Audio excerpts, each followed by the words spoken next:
प्यारे बहनों और भाइयों, मेरा नमस्कार स्वीकारो। देखिए, आज हम आपके लिए बता रहे हैं कि मंत्र के द्वारा भौतिक सिद्धि या धन प्राप्ति कैसे होती है। तो जैसे मान के चलिए, आपने अपने गुरु से, भाई मैं तो वेद को मानने वाला हूँ, मैं तो आपके लिए गायत्री मंत्र या वेद का मंत्र ही बता सकता हूँ। अन्य शावर मंत्रों का मतलब ये होता है कि वो फल दे करके हट जाते हैं। वेद के मंत्र का मतलब होता है कि वो धन संपदा भी देते हैं और ब्रह्म की प्राप्ति भी कराते हैं।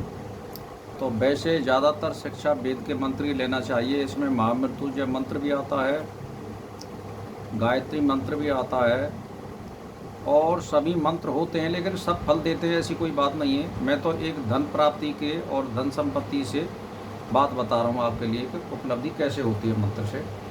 आपकी मर्जी है, कोई भी मंत्र ले सकते हैं।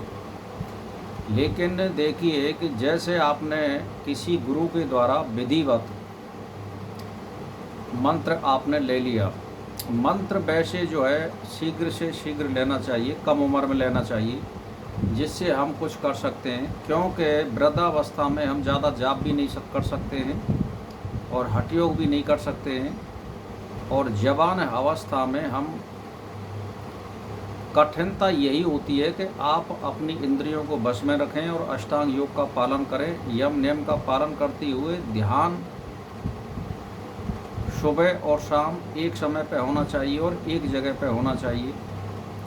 और यदि पीपल या बेलपत्र के पेड़ के नीचे अगर हम इस प्रकार के कर रहे हैं जाप को, या आंवले के पेड़ के नीचे, या इस तरह की कोई बाग हो उसमें, तो सर्वोपर सिद्धि इसमें प्राप्त होती है।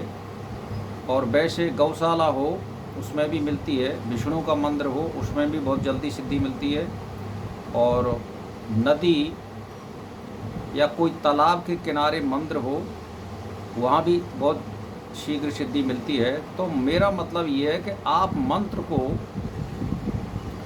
ज़्यादा से ज़्यादा करने की कोशिश करें।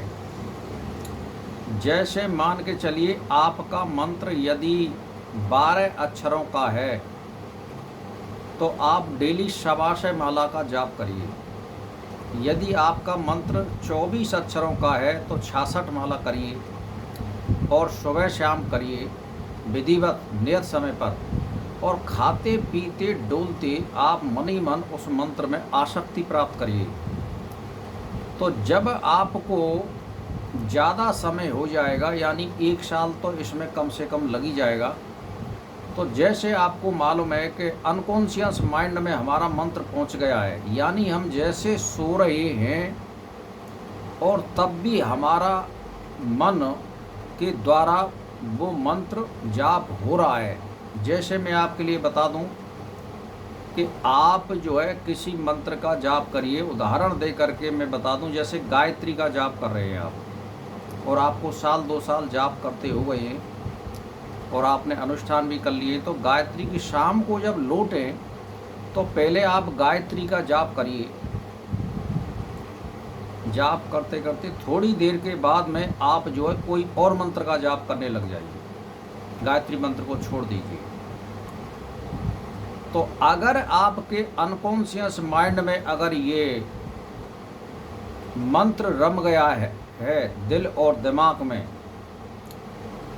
और आपको दृढ़ निश्चय हो गया है, तो आपको तुरंत सुषुप्ति अवस्था में वो मंत्र आ जाएगा गायत्री, और जो मंत्र आप बदल रहे थे वो हट जाएगा। जैसे मान के चलिए, आपने विधिवत गायत्री की शिक्षा ले ली और उसको दिनों रात जाप कर रहे हैं, और शाम को एकांत में जब लौट रहे हैं तो गायत्री का मंत्र जाप करिए थोड़ी देर, 2-4-6 मिनट, और उसके बाद कोई दूसरा मंत्र ले लीजिए आप। अब दूसरे मंत्र को गायत्री हटा देगी, यानी तुरंत गायत्री मंत्र अपने आप आ जाएगा ऑटोमेटिकली जिह्वा पर, और वो मंत्र का आपका हट जाएगा। तो आप समझ लीजिए कि मेरे मंत्र की मेरे दिल और दिमाग में आसक्ति हो गई है, और आप इसको करते जाइए। तो मेरा मतलब है कि आपके लिए धन प्राप्ति, भौतिक संपदा अवश्य प्राप्ति होगी। ये लक्षण है मंत्र के। कि हाँ भाई मेरे को कुछ मिलने वाला है और उपलब्धि होने वाली है, तो आप इसको प्रयोग करिए और देखिए कि मेरा मंत्र सिद्ध हुआ है कि नहीं हुआ है, या अनकॉन्शियस जो माइंड है हमारा, चेतन जो माइंड होता है, इससे एक अलग जड़ भी होता है, उसमें अगर ये हमारा पहुंच गया मंत्र, तो फिर दिनों रात चलता रहेगा। कहने का मेरा मतलब ये है। तो इसीलिए हमें अपने दिल और दिमाग में मंत्र को रमाना है और दिनों रात सोते खाते पीते डोलते मनी मन उसको करते रहिए। जाप तो हम नियत समय पर कर ही रहे हैं, लेकिन खाते पीते डोलने से क्या है, हमारी मंत्र में आसक्ति हो जाएगी, और आसक्ति होने पर धन संपदा और उपलब्धि मंत्र कराता है अवश्य। तो ये इसकी पहचान है। इस प्रकार आप मंत्र का जाप करें और उपलब्धि प्राप्त करें, और आपके मंत्र की जांच भी हो जाएगी और परीक्षा भी हो जाएगी, आप कैसा कर रहे हैं कैसा नहीं कर रहे हैं। भाई और बहनों, मेरा इसी के साथ नमस्कार स्वीकार है।